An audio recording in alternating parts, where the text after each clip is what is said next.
नमस्कार दोस्तों, मैं श्वेता तिवारी आपके समक्ष हिंदी शिक्षण विधियों से संबंधित महत्वपूर्ण प्रश्न लेकर फिर से उपस्थित हुई हूँ, जो कि परीक्षा की दृष्टि से अति आवश्यक है। इसमें पहला प्रश्न है, व्याकरण की कौन सी विधि है जिसमें व्यवहारिक ज्ञान की प्राप्ति नहीं होती है? पहला प्रत्यक्ष विधि, दूसरा व्याकरण अनुवाद विधि, तीसरा आगमन विधि, चौथा यह सभी। तो इसका सही उत्तर है व्याकरण अनुवाद विधि।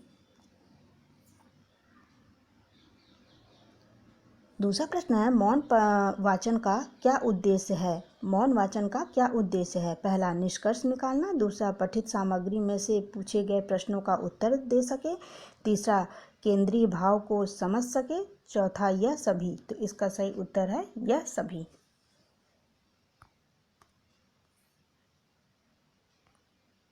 तीसरा प्रश्न है, प्रोजेक्ट कौन सी सहायक सामग्री है? पहला दृश्य, दूसरा श्रव्य, तीसरा दृश्य श्रव्य, चौथा यह सभी। तो इसका सही उत्तर है कि यह दृश्य सामग्री है।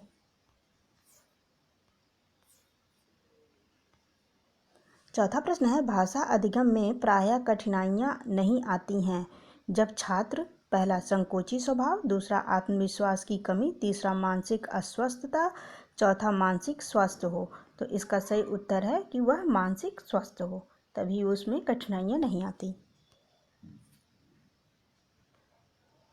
पांचवा प्रश्न है, किसने मूल्यांकन प्रक्रिया को त्रिमुखी बताकर त्रिकोण के रूप में प्रस्तुत किया है? पहला मॉरिसन, दूसरा हर्बर्ट, तीसरा ब्लूम, चौथा इनमें से कोई नहीं। तो इसका सही उत्तर है ब्लूम।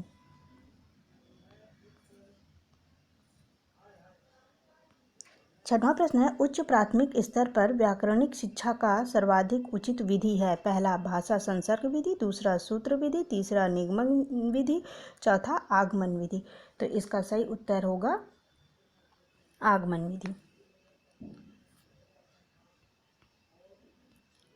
सातवां प्रश्न है, गृह कार्य के बारे में कौन सा कथन उचित है? पहला गृह कार्य अभिभावक को व्यस्त रखने का उत्तम साधन है, दूसरा बच्चों की क्षमताओं स्तर के अनुसार गृह कार्य दिया जाना चाहिए, और तीसरा गृह कार्य कक्षा में किए गए कार्य का अभ्यास मात्र है, चौथा गृह कार्य देना अति आवश्यक है। तो इसका सही उत्तर होगा कि बच्चों की क्षमता स्तर के अनुसार गृह कार्य दिया जाना चाहिए।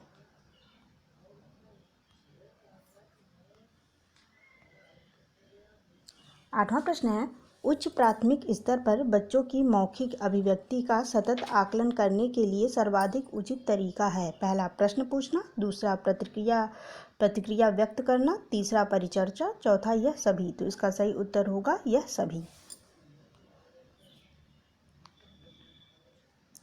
नौवां प्रश्न है, निम्नलिखित में से कौन सा पठन का प्रकार नहीं है? नहीं पर विशेष ध्यान दीजिएगा। पहला सस्वर पठन, दूसरा अर्ध पठन, तीसरा द्रुत पठन, चौथा मौन पठन। तो इसका सही उत्तर होगा अर्ध पठन। 10वां प्रश्न है, भाषा की पाठ्य पुस्तक में सबसे महत्वपूर्ण पक्ष है? पहला आकर्षक चित्र, दूसरा पाठों का उद्देश्यपूर्ण चयन, तीसरा अभ्यासों की बहुलता, चौथा कागज की गुणवत्ता। तो इसका सही उत्तर होगा पाठों का उद्देश्यपूर्ण चयन। 11वां प्रश्न है, भाषा की पाठ्य पुस्तक में से संबंधित पाठ होने चाहिए? पहला संस्कृत, दूसरा साहित्य, तीसरा विज्ञान, चौथा यह सभी। तो इसका सही उत्तर होगा कि साहित्य। 12वां प्रश्न है, कौन सा कथन सत्य है?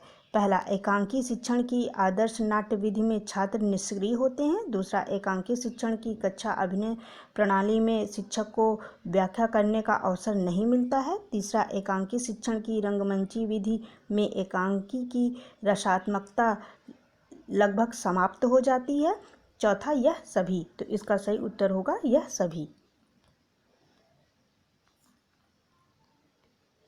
13वां प्रश्न है, लिखित अभिव्यक्ति शिक्षण में कौन सी विधि है? पहला चित्र वर्णन विधि, दूसरा उद्बोधन विधि, तीसरा प्रवचन विधि, चौथा यह सभी। तो इसका सही उत्तर होगा यह सभी।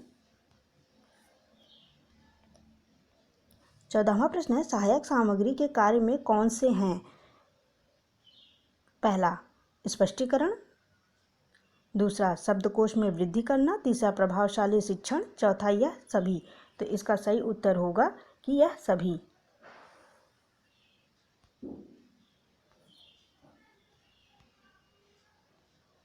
15वां प्रश्न है, कौन सा कथन असत्य है? पहला, समवाय विधि को सहयोग विधि भी कहा जाता है। दूसरा, समवाय विधि गांधी के समवाय के सिद्धांत से संबंधित है। तीसरा, समवाय फ्रोवल की जीवन केंद्रित शिक्षा से भी प्रभावित है। चौथा, समवाय विधि में कविता शिक्षण करवाया जाता है। तो इसका सही उत्तर होगा कि समवाय विधि में कविता शिक्षण करवाया जाता है।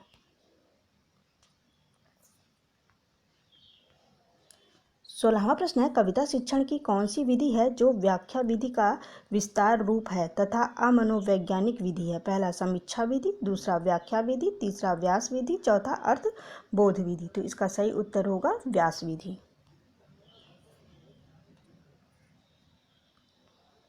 17वां प्रश्न है, नाटक किस प्रकार की सहायक सामग्री है? पहला, दृश्य। दूसरा, श्रव्य। तीसरा, दृश्य श्रव्य। चौथा, इनमें से कोई नहीं। तो इसका सही उत्तर होगा कि यह दृश्य और श्रव्य दोनों है। 18वां प्रश्न है, उपचारात्मक शिक्षण की सफलता निर्भर करती है। पहला, भाषिक नियमों के ज्ञान पर। दूसरा, समय अवधि पर। तीसरा, समस्याओं के कारणों की सही पहचान पर। चौथा, उपचारात्मक शिक्षण की सामग्री पर। तो इसका सही उत्तर होगा कि समस्याओं के कारणों की सही पहचान पर। 19वां प्रश्न है, बच्चों की भाषा के संदर्भ में कौन सा कथन सही है? पहला, बच्चों की भाषा में बहुत अधिक व्याकरणिक त्रुटियां होती हैं। दूसरा, बच्चों की भाषा में नियमबद्ध व्यवस्था की झलक मिलती है। तीसरा, बच्चों की भाषा तार शैली में ही रहती है। चौथा, बच्चों की भाषा को सुधारने के लिए दंड एवं पुरस्कार आवश्यक है। तो इसमें सही उत्तर होगा कि बच्चों की भाषा में बहुत अधिक व्याकरणिक त्रुटियां होती हैं।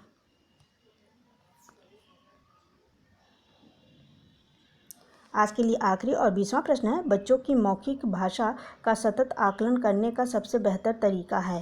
पहला, शब्द पढ़वाना। दूसरा, प्रश्नों के उत्तर पूछना। तीसरा, विभिन्न संदर्भों में बातचीत। चौथा, सुने हुए को दोहराने के लिए कहना। तो इसका सही उत्तर होगा कि विभिन्न संदर्भों में बातचीत, जिससे हम उसको और भी अलग अलग तरीके से उसको पहचान सकेंगे, समझ सकेंगे, उसकी कमियों को जान सकेंगे। इस प्रकार दोस्तों कुछ मैं 20 प्रश्न आपके सामने प्रस्तुत की।